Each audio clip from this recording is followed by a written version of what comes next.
Hello friends, welcome to my channel. நான் தான் Farida. இந்த வீடியோவில் எஸ்பிஐ கிளர்க் ப்ரிலிம்ஸ் 2020 கேட்ட 10 அப்ளிகேஷன் ப்ராப்ளமை வித் சொல்யூஷனோட பார்க்க போகிறோம். ஸோ உங்களுக்கு வீடியோ பிடிச்சிருந்ததுன்னா லைக் பண்ணுங்கள், ஷேர் பண்ணுங்கள், கமெண்ட் பண்ணுங்கள் அண்ட் சேனலையும் சப்ஸ்கிரைப் பண்ணி ஆல் அப்படிங்கிற ஆப்ஷனை எனேபிள் பண்ணிடுங்க. அண்ட் என்னோட டெலிகிராம் குரூப்போட லிங்கு கீழே டிஸ்கிரிப்ஷனில் இருக்குது. ஸோ அதிலே ஆட் ஆகிக்கோங்க. ஃபஸ்ட்டு கொஸ்டின் போயிடலாம். 12 men can do a work in 10 days while 10 women can do the same work in 18 days. In how many days 4 men and 6 women together can do the same work? So இது time and work problem. So இதுக்கான formula என்னன்னா men 1 work 2 time 1 equal to men 2 work 1 time 2. So work மட்டும் நமக்கு வந்து மாறி வரும். So work 2 work 1 அப்படின்னு சொல்லிட்டு வரும். மீதியெல்லாம் சேமாக தான் இருக்கும். ஸோ 12 மேன் அப்படிங்கும்போது 12 மேன் இன்ட்டு டேஸ் வந்து 10. ஸோ இதில் ஒர்க்கை பற்றி பேசலை, அதனால் நம்ம ஒர்க்கை பற்றி எதுவுமே போட வேண்டாம். கொடுத்துருக்க டேட்டா மட்டும் போட்டால் போதும். அதே மாதிரி அடுத்தது 10 உமன் பற்றி பேசுகிறாங்க. So 10 women can do the same ஒர்க்குன்னு சொல்லியிருக்காங்க, அதனால தான் நம்ம ஈக்குவல் பண்ணுவோம். ஸோ இதிலே ஒர்க் பற்றி பேசலை. ஸோ இன்ட்டு 18 டேஸ், டைம் வந்து 18 டேஸ். ஸோ இதை சிம்பிளிஃபை பண்ணணுன்னா மென்னுக்கும் உமனுக்குள்ள ரேஷியோ நமக்கு கிடைக்கும். ஸோ 10 கேன்சல் பண்ணிடலாம். 2 6 are 12, 3 6 are 18. So men by உமனுக்கான ரேஷியோ என்ன கிடைக்குதுன்னா நமக்கு 3/2 அப்படின்னு சொல்லிட்டு கிடைக்குது. ஸோ இதுதான் மென்னுக்கும் உமனுக்குமான ரேஷியோ. அடுத்து என்ன சொல்லியிருக்காங்கன்னா 4 மென்னும் 6 உமனும் ஒர்க் டுகெதராக ஒர்க் பண்ணாங்கன்னா எவ்வளோ டைமில் ஒர்க்கு முடிப்பாங்க அப்படின்னு. ஸோ இதில் நம்மளுக்கு மேன் 1 அப்படின்னு சொல்கிறது 4 மேனும் 6 உமனும். ஸோ 4 மேன் அப்படிங்கும்போது மென்னோட எஃபிஷியன்சி 3. ஸோ இன்ட்டு 3 எடுத்துடலாம். ஸோ 12 மேன் இருப்பாங்க டோட்டலாக. அதே மாதிரி 6 உமன் அப்படிங்கும்போது 6 உமனுக்கான எஃபிஷியன்சி வந்து 2, அப்போ இன்ட்டு 2. ஸோ 12. அப்போ டோட்டலாக எத்தனை பேர் இருக்காங்கன்னா 24 இருக்காங்க. ஸோ 12 + 12 24. ஸோ இந்த 24 பீப்புளும் எத்தனை டேஸில் முடிப்பாங்கன்னு தான் கேட்குறாங்க. So into X equal to நம்ம ஈக்குவல் பண்ணுறதுக்கு ஒன்லி 12 மென்னை வச்சு எடுக்கலாம், இல்லைன்னா 10 உமனை வச்சு எடுக்கலாம். ஸோ நான் 12 மென்னை வச்சு எடுக்கிறேன். 12 மென்னுங்கும்போது 12 மென்னோட எஃபிஷியன்சி 3. ஸோ 12 × 3 36. அவங்க எத்தனை நாளில் முடிப்பாங்கன்னா 10 டேஸில் முடிப்பாங்க. ஸோ இதை சிம்பிளிஃபை பண்ணி கண்டுபிடிச்சோம். எங்கள் எக்ஸை கண்டுபிடிச்சோன்னா அதான் நமக்கான value. So 6 6 are 36, 4 6 are 24. So 460 அப்படின்னு இருக்குது. 60 / 4னா எக்ஸ் ஈக்குவல் டு 15 டேஸ் வரும். ஸோ 15 டேஸ் தான் நமக்கான ஆன்சர். புரிஞ்சிருக்குன்னு நினைக்கிறேன் ஃப்ரெண்ட்ஸ். புரியாதவங்களுக்காக நான் ஒன்ஸ் மோர் சொல்கிறேன். இது time and work question. So இதோட formula man 1 time 1 work 2 equal to man 2 time 2 work 2. So first கொஸ்டினில் 12 மேன் கொடுத்துருக்காங்க. ஸோ 12 மேன் டைம் வந்து 10 டேஸ்ன்னு கொடுத்துட்டாங்க. ஸோ சேம் ஒர்க்குன்னு சொன்னனால 2 ஈக்குவல் பண்ணிடலாம். நெக்ஸ்ட்டு 10 உமன் சேம் ஒர்க்கை 18 டேஸில் முடிக்கிறாங்க அப்படின்னு சொல்கிறாங்க. ஸோ இதை சிம்பிளிஃபை பண்ணோன்னா நமக்கு மேன் டு உமனுக்கான ரேஷியோ கிடைக்கும். அதாவது 3:2 கிடைக்கும். ஸோ மென்னோட ரேஷியோ வந்து 3 அண்ட் உமனோட ரேஷியோ வந்து 2 அப்படின்னு சொல்லி எடுத்துக்கலாம். அடுத்து என்னென்னா நமக்கு கொஸ்டினில் 4 மேன் கேட்குறாங்க. 4 மேன் அப்படிங்கும்போது 4 மென்னோட efficiency 3. So 4 3s are 12. Again இங்கே பார்த்தீங்கன்னா 6 உமன் சொல்லியிருக்காங்க. ஸோ 6 இன்ட்டு உமனோட efficiency 2. So 6 × 2 again 12. So total number of people working வந்து 12 + 2 24. எத்தனை டேஸில் முடிப்பாங்கன்னு தான் கேட்குறாங்க. So into X equal to நம்ம இதில் ஏதாவது ஒன்று கம்பேர் பண்ணிக்கலாம். ஒன்லி 12 men 10 டேஸ் வச்சு கம்பேர் பண்ணலாம், இல்லைன்னா 10 உமன் 18 டேஸ் வச்சு கம்பேர் பண்ணலாம். ஸோ நான் ஃபஸ்ட்டு சொல்லும்போது 12 men வச்சு கம்பேர் பண்ணதுனால இப்போ 10 உமனை வச்சு கம்பேர் பண்ணுறேன். ஸோ 10 உமனுங்கும்போது 10 உமனோட எஃபிஷியன்சி 2. So 10 2s are 20. எவ்வளோ நாளில் முடிக்கிறாங்கன்னா 18 டேஸில் கம்ப்ளீட் பண்ணுறாங்க. ஸோ இதை சிம்பிளிஃபை பண்ணோன்னா 3 6 are 18, 4 6 are 24. So 4 5 4s are 20. So X equal to 15. So நம்மளுக்கு மென்னை வச்சு செஞ்சாலும் ஆன்சர் வரும், உமனை வச்சு செஞ்சாலும் ஆன்சர் வரும். உங்களுக்கு எது கன்வீனியண்ட்டாக இருக்கோ அதை யூஸ் பண்ணிக்கோங்க. Next question, a car can cover a distance in 4 hours at a speed 60 km per hour. Then by what percent should the speed of car be increased to cover the same distance in 2.5 hours? So நம்மளுக்கு distance தெரியாது. So டிஸ்டன்ஸோட formula வந்து speed into time. So speed கொடுத்துட்டாங்க 4 hours. So 4 × 60 அப்படிங்கும்போது distance வந்து நம்மளுக்கு 240 kilometre கிடைக்குது. அடுத்தது என்ன சொல்லியிருக்காங்கன்னா, then by what percent should the speed of car be increase to cover the same distance 2.5 hours. So first நம்ம இந்த 240 கிலோமீட்டர் 2.5 ஹவர்ஸில் அவன் கவர் பண்ணால் எந்த ஸ்பீடில் போகிறான்னு கண்டுபிடிக்கணும். So speed is equal to distance by time அப்படின்னு தெரியும். ஸோ டிஸ்டன்ஸ் வந்து 240 கிலோமீட்டர், டைம் வந்து 2.5 hours. ஸோ 2.5 அப்படிங்கிறது வந்து பாயிண்டில் இருக்கனால நம்ம சிம்பிளிஃபிகேஷனுக்காக 240 2.5 5 டிவைடட் பை 2ன்னு எடுத்துக்கலாம். ஸோ ரெசிப்ரோக்கலில் வந்துடும். ஸோ இன்டு 2ன்னு ஆயிரும். ஸோ இதை சிம்பிளிஃபை பண்ணணும்னா 4 5s are 20, 8 5s are 40. So 48 2 into 2 அப்படிங்கும்போது 96 கிலோமீட்டர் பெர் ஹவர். நம்மளுக்கு என்ன கேட்டிருக்காங்கன்னா, ஒரிஜினல் ஸ்பீடு வந்து இப்போ இருக்கக்கூடிய ஸ்பீடுக்கும் எவ்வளோ இன்க்ரீஸ் ஆகிருக்கு அப்படின்னு தான் கேட்டிருக்காங்க. Speed of the car increased அப்படின்னு தான் கேட்டிருக்காங்க. ஸோ ஃபஸ்ட்டு நமக்கு ஸ்பீடு தெரியும். ஃபஸ்ட்டு நம்மளோட ஸ்பீடு வந்து 60 கிலோமீட்டர் பெர் ஹவர்னு சொல்லிட்டாங்க. ஸோ 60 இப்போ இன்க்ரீஸ் ஆனது 96. ஸோ 96 - 60ங்கும்போது 36. கம்பேர் பண்ணுறது ஒரிஜினல் ஸ்பீடு கூட தான் கம்பேர் பண்ணுறாங்க. So original speed 60. So percentage கேட்டனால இன்டு 100 பண்ணணும். ஸோ இதை சிம்பிளிஃபை பண்ணிங்கன்னா 6 6 are 36. ஸோ 6 × 10 60%. ஸோ 60% தான் நமக்கான ஆன்சர்.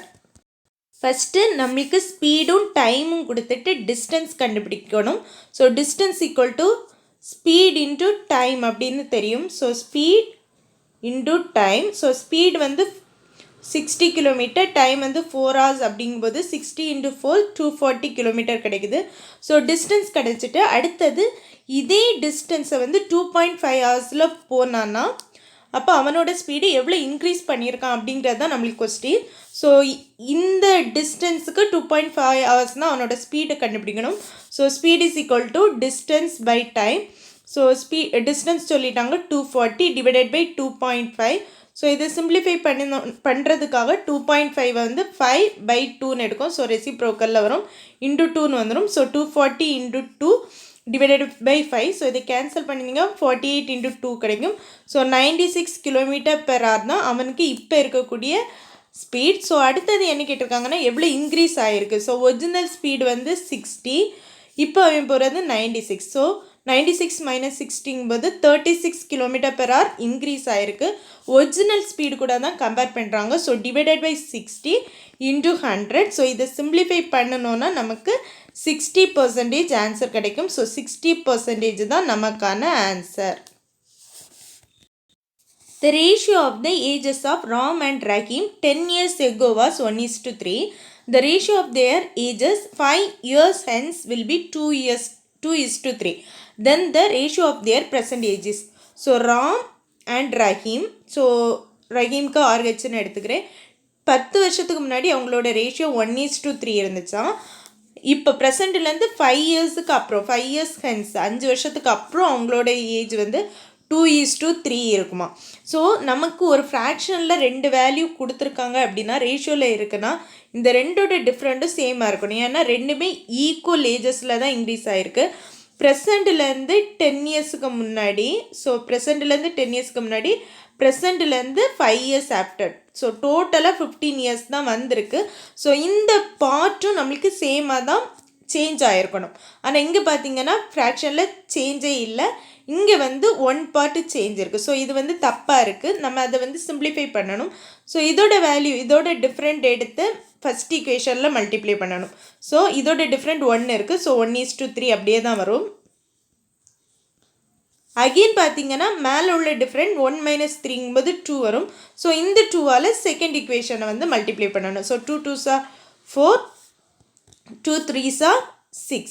ஸோ இப்போ பார்த்தீங்கன்னா ரெண்டு பக்கமுமே வேரியேஷன் 3 இருக்கும்.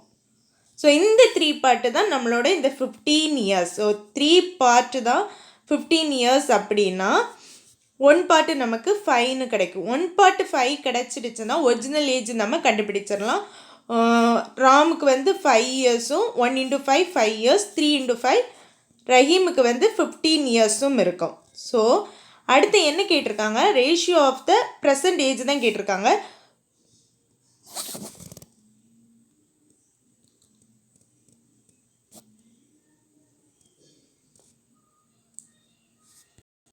ரேஷியோ ஆஃப் த ப்ரெசன்டேஜ் கேட்டிருக்காங்க. ஆனால் நம்ம இங்கே கண்டுபிடிச்சது 10 இயர்ஸுக்கு முன்னாடி உள்ள ரேஷியோவில் தான் நம்ம இப்போ கண்டுபிடிச்சிருக்கோம். ஸோ 10 இயர்ஸுக்கு அப்புறம் பார்த்தா தான் இப்போ ப்ரெசென்ட்டில் அவங்களுக்கு என்ன ஏஜ் இருக்குன்னு தெரியும். ஸோ ரெண்டுலேயுமே 10 10 நம்ம ஆட் பண்ணால் தான் அவங்களோட ப்ரெசன்டேஜ் கிடைக்கும். ஸோ 5 + 10 15, 15 + 10 25. ஸோ ரெண்டையும் கட் பண்ணோன்னா 3:5 கிடைக்கும். ஸோ 3:5 தான் நமக்கான ஆன்சர். ஒன்ஸ் மோர் பார்க்கலாம் ஃப்ரெண்ட்ஸ். ஸோ ராம் அண்ட் ரஹீமை பற்றி பேசுகிறாங்க. 2 பேரோட 10 வருஷத்துக்கு முன்னாடி அவங்களோட ரேஷியோ 1:3 சொல்லிட்டாங்க. அண்ட் 5 இயர்ஸ்க்கு அப்புறம் இப்போலேருந்து 5 வருஷத்துக்கு அப்புறம் அவங்களோட ரேஷியோ வந்து 2:3ன்னு சொல்லிட்டாங்க. ஸோ ப்ரெசென்ட் இதுனா 10 இயர்ஸுக்கு முன்னாடி அண்ட் 5 இயர்ஸுக்கு அப்புறம். ஸோ டோட்டலாக 15 இயர்ஸ் இருக்குது. ஸோ இந்த வேரியேஷன் தான் இந்த 15 இயர்ஸ். ஆனால் இங்கே பார்த்தீங்கன்னா லெஃப்ட் சைடு வந்து வேரியேஷன் 1 பார்ட் வருது, இங்கே ஒன்றுமே வரல. அப்படி இருக்கும்போது நம்ம ஈக்குவல் பண்ணுறதுக்காக வேண்டி கீழே உள்ள டிஃப்ரெண்ட், அதாவது செகண்டில் வந்து உள்ள டிஃப்ரெண்ட் வந்து 2 - 3 1 இருக்குது. அதால் ஃபஸ்ட்டு இதை வந்து மல்டிப்ளை பண்ணுவோம். ஸோ 1:3 தான் வரும். அகெயின் மேலே உள்ள டிஃப்ரெண்ட், ஸோ 3 - 1ங்கும்போது 2, இந்த 2ஆல் செகண்ட் இதை மல்டிப்ளை பண்ணுவோம். So 2 2s are 4, 3 2s are 6. So இதில் இப்போ வேரியேஷன் பார்த்தீங்கன்னா ரெண்டுக்குமே கேப் வந்து 3 வருது. ஸோ இந்த 3 பார்ட்டு தான் அவங்க சொன்ன இந்த 15 இயர்ஸ் வேரியேஷன். அப்படின்னா 1 பார்ட்டு நமக்கு கிடச்சிரும் 5. 1 பார்ட்டு 5 அப்படின்னா அவங்க 10 இயர்ஸுக்கு முன்னாடி அவங்களோட ஏஜ் நம்ம கண்டுபிடிச்சிடலாம். So 1 × 5 5 and 3 5s are 15. நமக்கு என்ன கேட்டிருக்காங்கன்னா 10 இயர்ஸுக்கு அப்புறம், அதாவது ப்ரெசென்ட்டில் கேட்டிருக்காங்க. நம்ம இப்போ 10 இயர்ஸ்க்கு எகோ தான் கண்டுபிடிச்சிருக்கோம். ஸோ ப்ரெசென்ட் அப்படிங்கும்போது 10 இயர்ஸ் ஆட் பண்ணுவோம். ஸோ 5 + 10 15, 15 + 10 25. ஸோ இதை கேன்சல் பண்ணணும்னா 3 5s are 15, 5 5s are 25. So 3:5 தான் நமக்கான answer. 2 trains of length 140 meter and 120 meter are running in same direction on parallel tracks with speeds 132 km/h and 80 km/h respectively. How much time will they take to cross each other? So same direction அப்படின்னு சொல்லிட்டாங்க அப்படின்னா நம்ம வந்து ஸ்பீடை வந்து minus பண்ணணும். So ஒரு 2 train இல்லைன்னா 2 கார் போகுது சேம் டைரக்ஷன்னா ஸ்பீடை எப்போவுமே மைனஸ் பண்ணணும். அதே இது 2 ட்ரெயின் போகுது ஆப்போசிட் ஈச் அதர் அப்படின்னு சொன்னாங்கன்னா ஸ்பீடை வந்து நம்ம ஆட் பண்ணணும். ஸோ இதில் சேம் டைரக்ஷன்னு சொன்னனால ஸ்பீடை வந்து சப்ட்ராக்ட் தான் பண்ணணும்.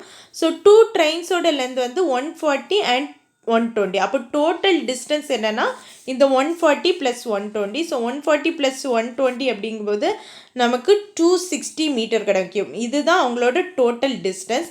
அகெயின் பார்த்தீங்கன்னா ஸ்பீடை வந்து நம்ம என்ன பண்ணணும்னா சேம் டைரக்ஷனால் மைனஸ் பண்ணுறோம். ஸோ 132 - 80 அப்படிங்கும்போது நமக்கு 52 கிடைக்கும். ஆனால் இங்கே கொஸ்டினில் பார்த்தீங்கன்னா டிஸ்டன்ஸ் வந்து மீட்டரில் கொடுத்துருக்காங்க, ஸ்பீடை வந்து km/h கொடுத்துருக்காங்க. ஸோ km/h இருக்கிறத நம்ம வந்து மீட்டர்/செகண்டுக்கு கன்வெர்ட் பண்ணுறதுக்கு என்ன செய்யணும்னா 5/80னால் மல்டிப்ளை பண்ணணும். அதை கொடுத்துருக்க வேல்யூவை 5/80னால் மல்டிப்ளை பண்ணணும்.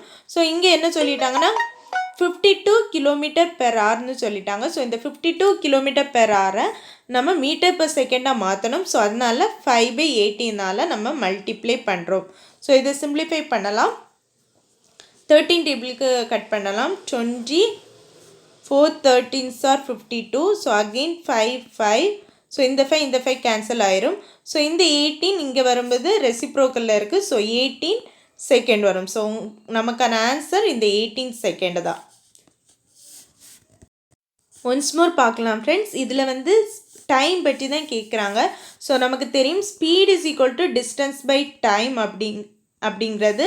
ஸோ இங்கே டைம் கேட்டாலும் time is equal to distance by speed தான்.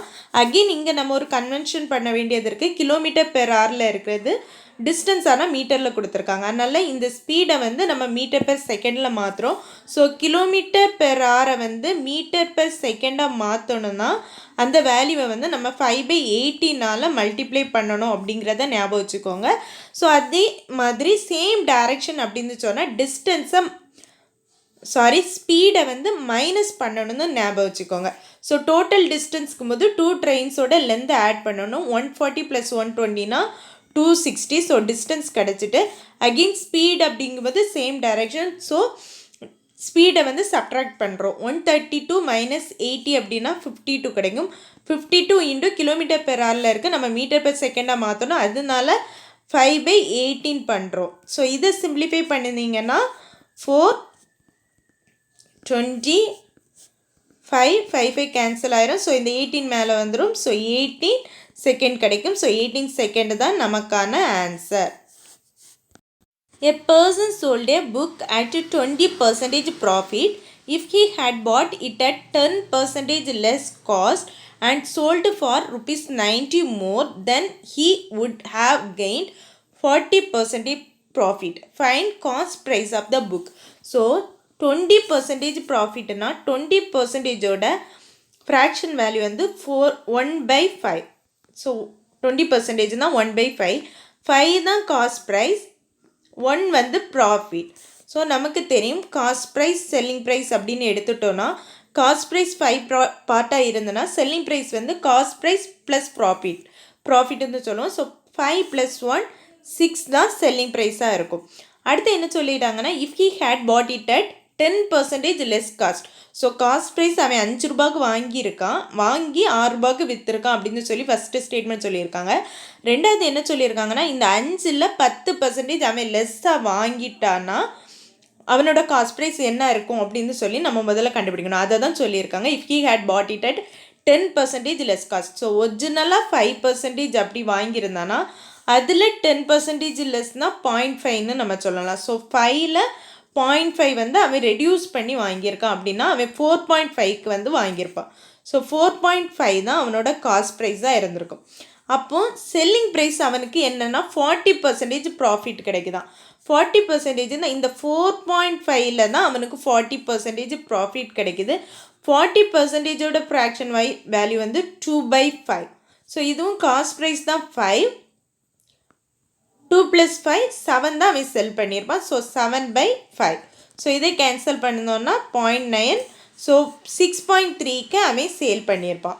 சரி, அடுத்து என்ன சொல்லியிருக்காங்கன்னா அண்ட் சோல்டு ஃபார் ₹90 மோர். அதாவது அவன் ஒரிஜினலாக விற்ற விலையிலேருந்து 90 ரூபாய் அதிகமாக விற்கிறான் அப்படின்னு சொல்லியிருக்காங்க. அப்போது இந்த 6.3 அப்படிங்கிறது என்னென்னா இந்த 6.3x அப்படிங்கிறது என்னென்னா இந்த அவன் ஒரிஜினலாக விற்கிறான்ல இந்த விலைக்கூட ₹90 எக்ஸ்ட்ரா சேர்த்தது தான் இந்த 6.3x. அப்போ இதை மைனஸ் பண்ணோன்னா 0.3 6.3x - 6x. ஸோ 0.3x = 90 கிடைக்கும். ஸோ இதுலேருந்து எக்ஸ் கண்டுபிடிச்சிங்கன்னா எக்ஸ் வந்து 300 கிடைக்கும். ஸோ எக்ஸு வந்து 300 கிடைக்கும். எக்ஸு 300னா காஸ்ட் ப்ரைஸ் 5x. ஸோ கண்டுபிடிச்சிடலாமா? 5 × 300 1500. 1500 தான் அவனோட காஸ்ட் ப்ரைஸ். ஒன்ஸ் மோர் பார்ப்போம் ஃப்ரெண்ட்ஸ். ஸோ 20% ப்ராஃபிட்னு சொல்லிட்டாங்க. 20%ஓட ஃப்ராக்ஷன் வேல்யூ 1/5. ஸோ 5 தான் காஸ்ட் ப்ரைஸ் அப்படின்னு எடுத்துக்கலாம். ஸோ காஸ்ட் ப்ரைஸ் 5 இருந்தால் செல்லிங் ப்ரைஸுங்கும்போது ப்ராஃபிட்டையும் சேர்த்து தான் சொல்லுவோம். ஸோ 5 செல்லிங் ப்ரைஸ்னால் 1 காஸ்ட் ப்ரைஸ்னால் 1 பார்ட் ப்ராஃபிட். ஸோ 5 + 1 6 பார்ட்டு தான் அவனோட செல்லிங் ப்ரைஸாக இருக்கும். அடுத்து என்ன சொல்லிட்டாங்கன்னா if he had bought it at 10% less. அதாவது ஒரிஜினலாக வாங்கின காஸ்ட்லேருந்து 10% லெஸ்ஸாக வாங்குறான். ஸோ 5க்கு 10% தான் 0.5. ஸோ 0.5 வந்து அவன் லெஸ்ஸாக வாங்குறான் அப்படின்னா 5 - 0.5 அவன் 4.5க்கு வாங்கியிருப்பான். 4.5க்கு வாங்கிட்டு இந்த 4.5க்கு 40% ப்ராஃபிட் அவன் பார்க்குறான். ஸோ இந்த 4.5க்கு 40% அப்படிங்கும்போது 40%ஓட ஃப்ராக்ஷன் வேல்யூ 2/5. ஸோ 5 காஸ்ட் ப்ரைஸ்னால் செல்லிங் ப்ரைஸ் 5 + 2 7 இருக்கும். ஸோ 7/5க்கு அவன் விற்றுருப்பான். ஸோ இது கண்டுபிடிச்சோன்னா 0.9 0.9 இன்ட்டு 7னா 6.3.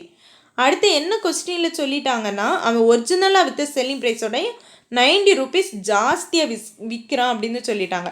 ஸோ இந்த 6.3x அப்படிங்கிறது என்னதுன்னா அவன் ஒரிஜினலாக விற்ற செல்லிங் ப்ரைஸ் ப்ளஸ் 90 rupees சேர்ந்தது தான் இந்த 6.3x. ஸோ இதை சிம்ப்ளிஃபை பண்ணோன்னா 0.3x ஈக்குவல் டு 90 கிடைக்கும். ஸோ இதுலேருந்து எக்ஸு கண்டுபிடிச்சோன்னா 300 கிடச்சிக்கிறோம். ஸோ எக்ஸு 300 தான் நமக்கு 5x தான் கேட்டிருக்காங்க. காஸ்ட் ப்ரைஸ் ஆஃப் புக்கு தான் கேட்டிருக்காங்க, ஒரிஜினல் தான் கேட்டிருக்காங்க. So 5 into 300 1500. ஸோ 1500 தான் நமக்கான ஆன்சர். நெக்ஸ்ட் கொஸ்டின் பார்க்கலாம். A container contains mixture of milk and water in ratio 5:3 respectively. If 8 liter milk is added in it, then ratio of milk to water becomes 11:5. Find the difference between initial quantity of milk and that of water. Milk and வாட்டரோட ratio கொடுத்துட்டாங்க. So milk and வாட்டரோட ratio வந்து 5:3ன்னு சொல்லிட்டாங்க இனிஷியலாக. Next என்ன பண்ணுறாங்கன்னா 8 liter milk மட்டுமே ஆட் பண்ணுறாங்களாம். 8 liter மில்க் ஆட் பண்ணும்போது அதோட ரேஷியோ வந்து 11:5ன்னு மாறுதான். ஸோ இதுலேருந்து நமக்கு என்ன தெரியுதுன்னா மில்க் தான் ஆட் பண்ணியிருக்காங்க, வாட்டர் ஆட் பண்ணலை. ஸோ இந்த வாட்டர் கண்டென்ட் வந்து நமக்கு சேமாக தான் இருக்கும். ஸோ அதனால என்ன பண்ணுறோன்னா முதல்ல வாட்டரை ஈக்குவேட் பண்ணுறோம். ஸோ இங்கே 5 இருக்குது, இங்கே 3 இருக்கும்போது இதை 5ஆலையும் இதை 3ஆலையும் மல்டிப்ளை பண்ணுறோம். அப்போ என்ன கிடைக்குன்னா ஃபஸ்ட் இதை 5ஆல் மல்டிப்ளை பண்ணணும். 5 5s are 25, 5 3s are 15. Again இங்கே 3 இருக்குது. ஸோ இதை வந்து செகண்டில் பண்ணணுன்னா 11 3s are 33 and 5 3s are 15. So இப்போ பார்த்தீங்கன்னா வாட்டர் கண்டென்ட் சேம் ஆகிடுச்சு, நம்மளுக்கு மில்க் கண்டென்ட் தான் வேரி ஆகிருக்கு. இந்த வேரி ஆகியிருக்க பார்ட்டு தான் நம்மளுக்கு அந்த 8 liter மில்க்கு. ஸோ இதில் வேரி ஆகிருக்க பார்ட்டு பார்த்தீங்கன்னா 8 part வேரி ஆகிருக்கு. ஸோ 8 part தான் இந்த 8 liter மில்க். அப்படின்னா என்ன கேட்டிருக்காங்கன்னா இனிஷியல் குவான்டிட்டியில் மில்க்குக்கும் வாட்டருக்குள்ளே டிஃப்ரெண்ட். இனிஷியல் குவான்டிட்டின்னா இது தான். ஸோ இனிஷியல் குவான்டிட்டியில் மில்க்குக்கும் வாட்டருக்கும் டிஃப்ரெண்ட் பார்த்தீங்கன்னா 25 - 15 10 இருக்குது. ஸோ இது வந்து 8 8 கேன்சல் ஆகிடும். ஸோ ஆன்சர் நமக்கு 10 தான் கிடைக்கும். ஸோ 10 liter தான் நமக்கான ஆன்சர். ஈஸி கொஸ்டின் தான் ஃப்ரெண்ட்ஸ். நான் ஒன்ஸ் மோர் கூட சொல்கிறேன். ஃபஸ்ட்டு இனிஷியலாக மில்க் அண்ட் வாட்டரோட ரேஷியோ சொல்லிட்டாங்க 5:3. அகெயின் மில்க் மட்டும் 8 liter ஆட் பண்ணுறதா சொல்கிறாங்க. ஆட் பண்ணும்போது அதோட ரேஷியோ 11:5ன்னு சொல்லிட்டாங்க. ஸோ மில்க் மட்டும்தான் ஆட் பண்ணுறாங்க. ஸோ வாட்டரில் எந்த சேஞ்சுமே இருக்கக்கூடாது. ஸோ அப்போ இந்த வாட்டர் ரேஷியோ வந்து சேமாக தான் இருக்குது அப்படிங்கிறது தான் அதுக்கு அர்த்தம். ஸோ அந்த வாட்டரை ஈக்குவேட் பண்ணுறதுக்காக நம்ம இந்த 5ஆல் இங்கே 3ஐயும் 3ஆல் 5ஐயும் மல்டிப்ளை பண்ணுறோம். So 5 5s are 25, 5 3s are 15. Again second ஈக்குவேஷனை வந்து 3ஆல் மல்டிப்ளை பண்ணுறோம், 33 15. ஸோ இப்போ வாட்டர் வந்து சேம் ஆகிடுச்சு. ஸோ இந்த வேரி ஆகிருக்க பார்ட்டு தான் நமக்கு அந்த 8 liter ஆட் பண்ண மில்க். ஸோ 8 liter மில்க்கு தான் இந்த வேரி ஆகிருக்க இந்த 8 part. 33 - 25 8 part. ஸோ இந்த 8 liter தான் 8 part. அப்படின்னா இனிஷியலாக இருக்கக்கூடிய மில்க்குக்கும் வாட்டருக்குள்ளே வித்தியாசம் கேட்குறாங்க. ஸோ இனிஷியலாக 25 15 இருக்குது. ஸோ 25 - 15 10 part தான் வேரியேஷன் இருக்குது. ஸோ இந்த 8 8 கேன்சல் ஆயிரும், 1 part கிடைக்கும். ஸோ 1 × 10 10 liter தான் நமக்கான ஆன்சர். உங்களுக்கு புரிஞ்சிருந்ததுன்னா லைக் பண்ணுங்கள், ஷேர் பண்ணுங்கள், கமெண்ட் பண்ணுங்கள். மேபி ஏதாவது டவுட் இருக்குனாலும் எனக்கு கமெண்டில் சொல்லுங்கள், நான் சொல்கிறேன். ₹6,000 when invested at a certain rate at a simple interest for 2 years, it fetches ₹1,200. If same sum is invested at the same rate for a year, compounded half-yearly, then find compound interest கேட்குறாங்க. So first simple இன்ட்ரெஸ்ட்டோட formula எடுத்துடலாம். Simple இன்ட்ரெஸ்ட்டோட formula PNR/100.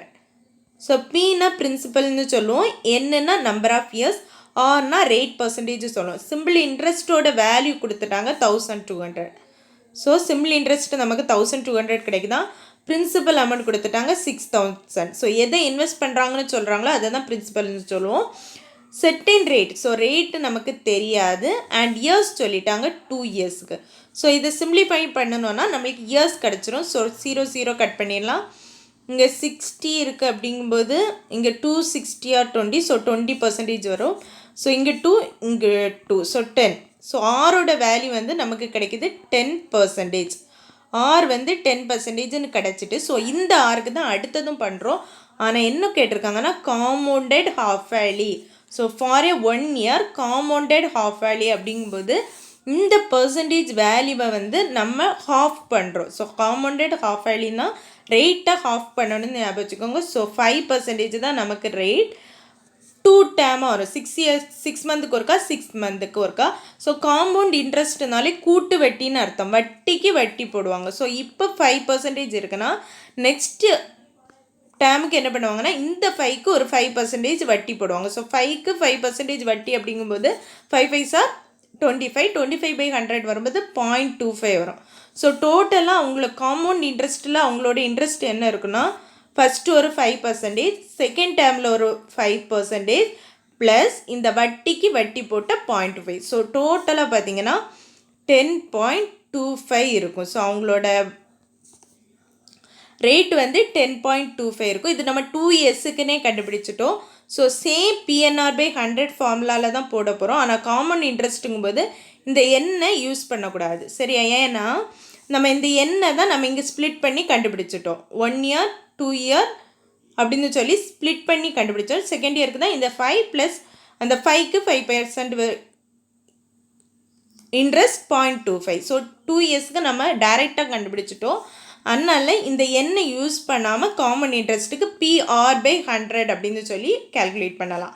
P already தெரியும் 6000 R 10.25 divided by 100. So இதை simplify பண்ணிடலாம். So 10.25 into 60 கிடைக்குது.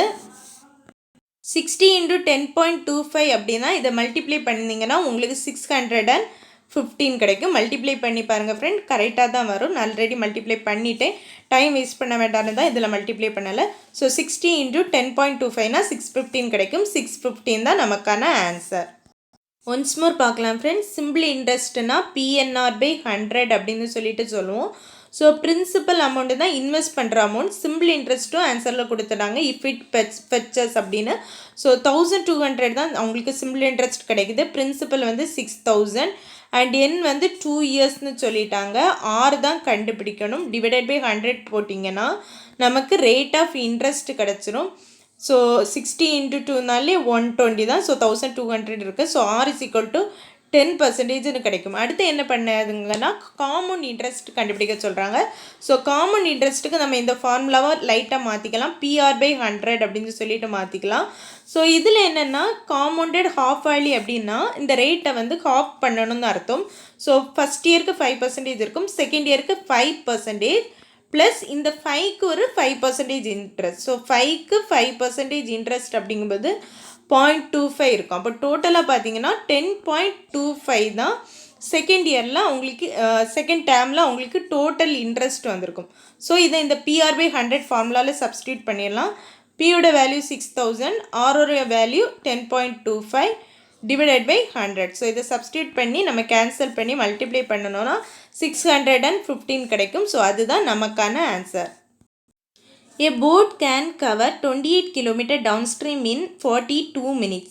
Ratio of speed of boat in still water to speed of stream is 7:3. Find difference between time taken by boat to cover 60 km downstream and 40 km upstream. So இதுவும் distance speed formula தான் use பண்ணுவோம். So speed is equal to distance by time. So first என்ன கண்டுபிடிக்கணும்னா டவுன் ஸ்ட்ரீமோட time கண்டுபிடிக்கலாம், speed கண்டுபிடிக்கலாம். So downstream அப்படிங்கும்போது downstream speed. So distance 28ன்னு சொல்லிட்டாங்க. டைம் வந்து 42 மினிட்ஸில் கொடுத்துருக்காங்க. ஸோ நம்ம எப்போவுமே ஸ்பீடுனா கிலோமீட்டர் பெர் ஹார்னு சொல்லுவோம், இல்லைனா மீட்டர் பெர் செகண்டுன்னு சொல்லுவோம். இங்கே மினிட்ஸில் கொடுத்துட்றாங்க. ஸோ இந்த மினிட்ஸை வந்து நம்ம ஹவராக மாற்றணும். ஸோ மினிட்ஸை ஹவராக மாற்றணும்னா டிவைடட் பை 60 பண்ணுவோம். ஸோ 42 டிவைடட் பை 60 வரும். ஸோ நான் இங்கே டிவைடட் போடாமல் ரெசிப்ரோக்கலாக எழுதிடுறேன். ஸோ இன்ட்டு 60ன்னு போட்டுக்கலாம். ஸோ இதை கேன்சல் பண்ணிங்கன்னா 10, 7 6 ஆர் 42. ஸோ 4. ஸோ டவுன் ஸ்ட்ரீமோட ஸ்பீடு பார்த்தீங்கன்னா 40 km/h கிடைக்குது. அடுத்து என்ன சொல்லியிருக்காங்கன்னா ratio of speed of boat in still water to speed of stream is 7:3. So speed of boat எக்ஸ்ன்னு எடுத்துக்கிறேன், ஸ்பீட் ஆஃப் ஸ்ட்ரீம் வந்து 3ன்னு எடுத்துக்கிறேன். ஸோ இதுக்கான ரேஷியோ 7:3ன்னு சொல்லிட்டாங்க. நமக்கு தெரியும் டவுன் ஸ்ட்ரீம் ஸ்பீடுனா எக்ஸ் ப்ளஸ் ஒய், அப்ஸ்ட்ரீம் ஸ்பீடுனா எக்ஸ் மைனஸ் ஒய். ஓகேயா, இது வந்து நார்மலாக நம்ம யூஸ் பண்ணுற ஃபார்முலா.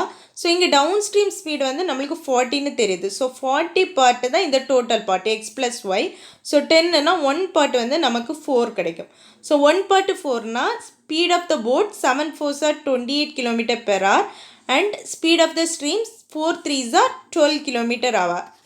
ஸோ இதுலேருந்து நம்ம அப்ஸ்ட்ரீம் ஸ்பீடையும் கண்டுபிடிச்சிடலாம். அப்ஸ்ட்ரீம் ஸ்பீடு என்னென்னா எக்ஸ் மைனஸ் ஒய் தான் அப்ஸ்ட்ரீம் ஸ்பீட். ஸோ 28 மைனஸ் 12 அப்படின்னு பண்ணணுன்னா 16 km/h வரும். அதுதான் அப்ஸ்ட்ரீமோட ஸ்பீட். இனி என்ன கேட்டிருக்காங்கன்னா find the difference between the time taken by boat to cover 60 km downstream and 40 km upstream. So டைமோட ஃபார்முலா என்னென்னா distance by speed. So distance வந்து டவுன் ஸ்ட்ரீமுக்கு 60 km சொல்லிட்டாங்க.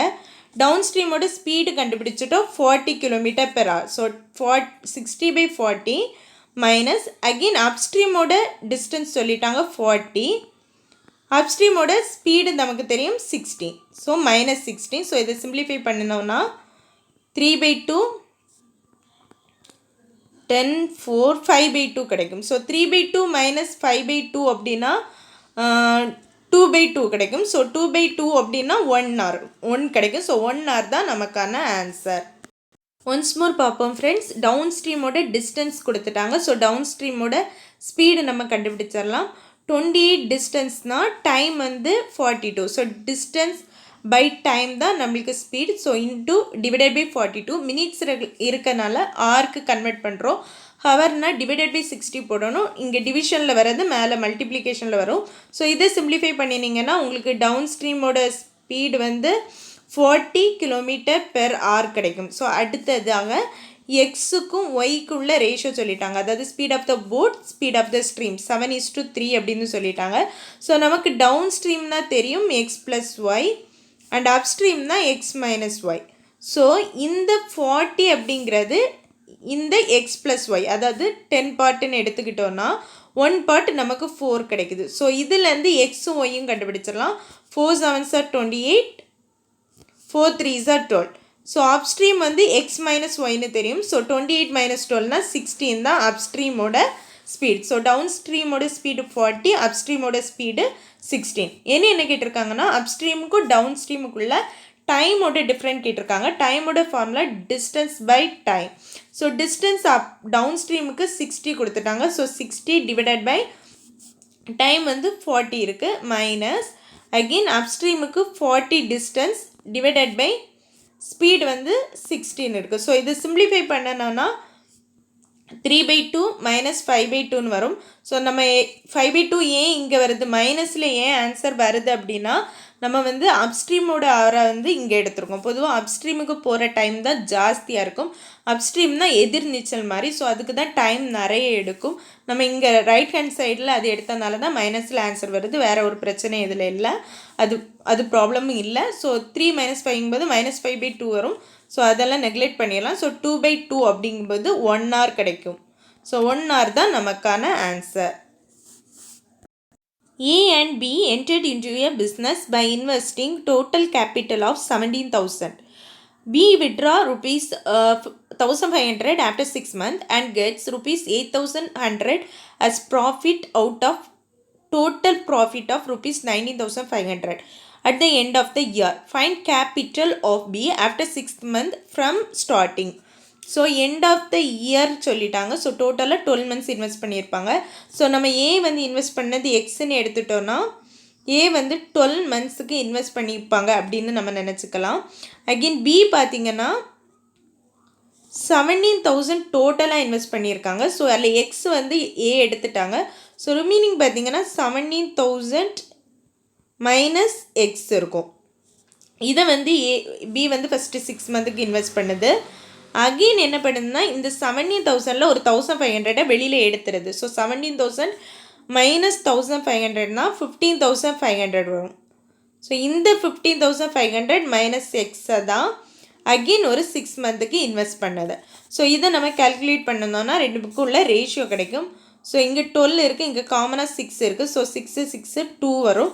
ஸோ 2x டிவைடட் பை இங்கே பார்த்தீங்கன்னா 17,000 ப்ளஸ் ஒரு 35,500. So ரெண்டு ஆட் பண்ணிங்கன்னா 32,500. இங்கே ஒரு -x, இங்கே ஒரு -x. ஸோ -2x கிடைக்கும். ஸோ அகெயின் என்ன சொல்லிட்டாங்கன்னா 8,100 வந்து பியோட அமௌண்ட்னு சொல்லிட்டாங்க. ஸோ இந்த 8,100 அப்படிங்கிறது பியோட அமௌண்ட்னு எப்படி எடுத்துக்கலான்னா 19,500 தான் டோட்டல் ப்ராஃபிட்னு சொல்லிட்டாங்க. ஸோ 19,500 தான் இந்த டோட்டல் ப்ராஃபிட் அப்படிங்கும்போது இந்த 2xும் 32,500 - 2x இந்த ரெண்டு பார்ட்டும் சேர்ந்தது தான் இந்த 19,500. ஸோ இதை ஆட் பண்ணிங்கன்னா 32,500 - 2x + 2x. So -2x + 2x cancel ஆயிரும். இங்கே 32,500 இருக்கும். இதில் பியோட பார்ட் தான் இங்கே கொடுத்துருக்காங்க. ஸோ பியோட பார்ட் 32,500 - x -2x. இப்போ இதை சிம்பிளிஃபை பண்ணலாம். 00 00 கேன்சல் ஆயிரும். ஸோ இது 5th டேபிளுக்கு கட் பண்ணோன்னா 3 5s are 50, 9 5s are 45, 6 5s are 30, 5 5s are 13, 25. So இது அகெயின் 13 டேபிளுக்கு 3/5 அப்படின்னு கிடைக்கும் நமக்கு. 3 13s are 39, 3 13s are 65. So இது அகெயின் கேன்சல் பண்ணோன்னா இங்கே 2,700 கிடைக்கும். ஸோ 2,700 × 5 அப்படிங்கும்போது 13500 கிடைக்கும். ஸோ 32,500 - 2x வந்து 13,500 கிடைக்கும். ஸோ இதில் வந்து 2x கண்டுபிடிச்சோன்னா 32,500 - 13,500 2x = 32,500 - 13,500 அப்படின்னா 19,500 கிடைக்கும். ஸோ இதை டிவைட் பண்ணிங்கன்னா x = 9,500 கிடைக்கும். ஸோ ஆனால் கொஸ்டினில் எக்ஸு கேட்கல, என்ன கேட்டிருக்காங்கன்னா find capital B after 6th month from starting. So 6th month first 17,000 - x, 6,000க்கு 6 monthக்கு அப்புறம் 15,500 - x. ஸோ இந்த 15,000 - x தான் கொஸ்டினில் கேட்டிருக்காங்க. ஸோ 15,500 - 9,500னா 6,000 கிடைக்கும். ஸோ 6,000 தான் நமக்கான ஆன்சர். ஒன்ஸ் மோர் பார்க்கலாம் ஃப்ரெண்ட்ஸ். ஏயும் பியும் இன்வெஸ்ட் பண்ணுறாங்க. ஸோ டோட்டலாக தான் 70,000. ஸோ ஏ வந்து எக்ஸ்ன்னு எடுத்துக்கலாம். எக்ஸ் வந்து 12 monthக்கு இன்வெஸ்ட் பண்ணுறான் அப்படின்னு சொல்லி எடுத்துக்கலாம். ஸோ பி வந்து 17,000 - x பண்ணுவோம் ஃபஸ்ட்டு ஒரு 6 monthக்கு. அண்ட் அகெயின் அடுத்த ஒரு 6 monthக்கு இதுலேருந்து ஒரு 1,500 மைனஸ் பண்ணி, ஸோ 70,000 - 1,500னா 15,500 இருக்கும். -x for 6 monthக்கு. ஸோ இதை சிம்பிளிஃபை பண்ணிங்கன்னா 6 காமனாக இருக்குது. So 2x so 2x divided by இங்கே ஒரு 17,000, இங்கே ஒரு 15,500னா 32,500 இருக்கும். அதே மாதிரி இங்கே ஒரு -x, இங்கே ஒரு -x. ஸோ -x அப்படிங்கும்போது -2x இருக்கும். ஸோ இதில் என்ன சொல்லியிருக்காங்கன்னா டோட்டல் ப்ராஃபிட் 19,500. ஸோ இந்த 19,500 அப்படிங்கிறது இந்த ஏயும் பியும் வச்சுருக்கக்கூடிய டோட்டல் ப்ராஃபிட். ஸோ இந்த ரெண்டையுமே ஆட் பண்ணிங்கன்னா 32,500 - 2x + 2x. So -2x + 2x cancel ஆயிரும். ஸோ 32,500 இன்டு பியோட பார்ட்டு கொடுத்துருக்காங்க 8,100. ஸோ பியோட பார்ட்டு இன்னும் இருக்குது. ஸோ இன்டு 32,500 - 2x தான் 8,100 அப்படின்னு சொல்கிறாங்க. ஸோ இதை சிம்பிளிஃபை பண்ணி கண்டுபிடிச்சிங்கன்னா எக்ஸோட வேல்யூ வந்து 9,500 கிடைக்கும். ஸோ எக்ஸோட வேல்யூ கேட்கல, அவங்க இந்த செகண்ட் பார்ட்டு தான் கேட்குறாங்க. 15,500 - x தான் கேட்குறாங்க. ஸோ 15,500 - 9,500 பண்ணோன்னா 6,000 கிடைக்கும். ஸோ அதுதான் நமக்கான answer. If length of a rectangle is increases by 40% while keeping breadth constant, then area of rectangle increased by 24 meter square and perimeter of original rectangle is 32 meter. Find breadth of the rectangle. So area of the rectangle oda formula L into B, perimeter of rectangle oda formula 2 into L plus B. So இந்த 2 into L plus B தான் என்ன கொடுத்துருக்காங்கன்னா 32ன்னு கொடுத்துருக்காங்க. First என்ன சொல்லியிருக்காங்கன்னா ஒரிஜினலாக ஒரு LP இருக்குது. அகெயின் இந்த லென்த் வந்து ஒரு 40% ஜாஸ்தி ஆகுது. ஸோ 40% அப்படிங்கும்போது 2/5ன்னு தெரியும். ஸோ ஜாஸ்தி அப்படிங்கும்போது 2 + 5 7/5ன்னு எடுத்துக்கலாம். ஸோ இந்த எல்லோட வேல்யூ வந்து 7/5 ஆகுது. பியில் வந்து எந்த சேஞ்சுமே இல்லை அப்படின்னு சொல்லாங்க. ஸோ இப்படி இந்த இன்க்ரீஸ் ஆன பிறகும் ஒரிஜினலாக ஃபஸ்ட்டு இருந்த ஏரியாவுக்கும் இந்த ரெண்டு ஏரியாவுக்குள்ள டிஃப்ரெண்ட்டு தான் 24 மீட்டர்னு சொல்கிறாங்க. ஸோ 24. ஸோ இது கேன்சல் பண்ணிங்கன்னா 7/5b மைனஸ் எல்பி அப்படிங்கும்போது 7/5 LB மைனஸ் இந்த 5 இங்கே வந்துடும். So 5 LB divided by 5 total எல்சிஎம்மாக 5 எடுத்துக்கலாம். ஸோ 7 LB மைனஸ் 5 LBங்கும்போது 2 LB இஸ் ஈக்குவல் டு 24 × 5 120 கிடைக்கும். So B is equal to 16 எடுத்துக்கலாம். Sorry, B is equal to இல்லை, LB ஈக்குவல் டு 60 அப்படின்னு சொல்லிட்டு எடுத்துக்கலாம். அகைன் இங்கே பார்த்தீங்கன்னா 2 32 கேன்சல் பண்ணோன்னா 16 கிடைக்கும். ஸோ L + B வந்து நமக்கு 16. இது வந்து நமக்கு ஒரு குவாட்ராட்டிக் இக்குவேஷன் மாதிரி இருக்குது. ஸோ மல்டிப்ளை பண்ணால் 60 வரணும், ஆட் பண்ணால் 16 வரணும். 6 10s are 16 எடுத்துக்கலாம். ஸோ 6 10s are 60 மல்டிப்ளை பண்ணால் வருது, ஆட் பண்ணோன்னா 6 + 10 16 வருது. ஸோ எப்போவுமே லென்த்து தான் பிரெத்தோட ஜாஸ்தியாக இருக்கும். ஸோ லென்த்து வந்து 10, பிரெத்து வந்து 6. ஸோ லென்த்து தான் பெருசாக இருக்கும். அப்படி தான் நம்ம இதில் ஃபேக்டரைஸ் பண்ணி தான் பண்ண முடியும். ஸோ லென்த்து 10 மீட்டர், பிரெத்து வந்து 6 மீட்டர். நமக்கு பிரெத்து தான் கேட்டிருக்காங்க. ஸோ பிரெத்து வந்து 6 மீட்டர். ஒன்ஸ் மோர் பார்க்கலாம் friends. So length and breadth தான் ஏரியா. அகெயின் பெரிமீட்டர் சொல்லிட்டாங்க. 2 × L + B வந்து 32 அப்படின்னு சொல்லிட்டாங்க. என்ன சொல்கிறாங்கன்னா லென்த்து மட்டும் 40% அதிகமாகுதுன்னு. 40%னா 2/5, அதிகமாகுதுன்னா 7/5. ஸோ 5 + 2 7. ஸோ 7/5ன்னு எடுத்துக்கலாம். ஸோ 7/5 × L × B மைனஸ் ஒரிஜினலாக இருக்கக்கூடிய LB. இந்த ரெண்டுக்குள்ளே டிஃப்ரெண்ட்டு தான் 24 அப்படின்னு சொல்லியிருக்காங்க. ஸோ இதை எல்சிஎம் எடுத்திங்கன்னா 5, 7 - 5 2 2 LB இஸ் ஈக்குவல் டு 24. இதை கேன்சல் பண்ணோன்னா 12 12 5s are 60. So LB is equal to 60 கிடைக்கும். இங்கே பார்த்தீங்கன்னா L + B 2 × L + B 32 அப்படின்னா இதை கேன்சல் பண்ணோன்னா 16. So L + B 16. ஸோ இது ஒரு குவாட்ராட்டிக் இக்குவேஷன் மாதிரி நம்ம நினச்சிக்கலாம். அதாவது மல்டிப்ளை பண்ணால் 60 வரணும், ஆட் பண்ணால் 16 வரும். ஸோ இதை ஃபேக்டரைஸ் பண்ணணும் அப்படின்னா 6 10s are 16. ஸோ 6 × 10 60 கிடைக்குது, ஆட் பண்ணால் 10 + 6 16ம் கிடைக்குது. ஸோ எப்போவுமே பெரிய வேல்யூ தான் நமக்கு லென்த்தாக எடுப்போம். ஸோ லென்த்து 10 அப்படின்னா சின்ன வேல்யூ பிரெத்து 6. ஸோ 6 மீட்டர் தான் நமக்கான ஆன்சர். ஏன்னா கொஸ்டினில் பிரெத்து தான் கேட்டிருக்காங்க. ஸோ ஃப்ரெண்ட்ஸ், உங்களுக்கு கொஸ்டின் பிடிச்சிருந்ததுன்னா லைக் பண்ணுங்கள், ஷேர் பண்ணுங்கள், கமெண்ட் பண்ணுங்கள். மறக்காமல் சேனலையும் சப்ஸ்கிரைப் பண்ணி ஆல் அப்படிங்கிற ஆப்ஷனை எனேபிள் பண்ணிடுங்க. தேங்க்யூ.